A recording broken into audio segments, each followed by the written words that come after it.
kur ka ardhur lajmin e fshat që janë vrarë 4 djem nga fshati jonë, ne ishim në shkollën që ju shikoni nga mbrapa.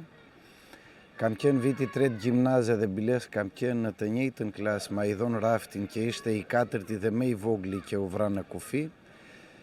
Ajo që kemi përjetuar është dhe ishte diçka e jashtëzakonshme edhe nuk mund e pa imagjinueshme për kushtet që kishim ne atë kohë.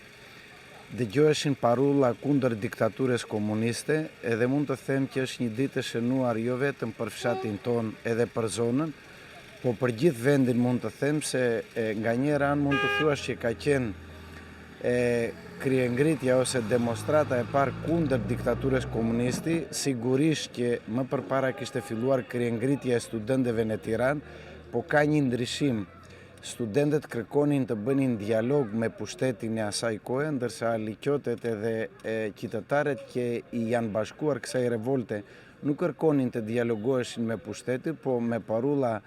poshtë kriminella duam liri dhe demokraci, nuk e njihnin pushtetin e diktaturës dhe kërkonin liri dhe demokraci. Kështu që nga kjo anë mund të themi që ka qenë revolta e para antikomuniste në Shqipërinë në përgjithësi.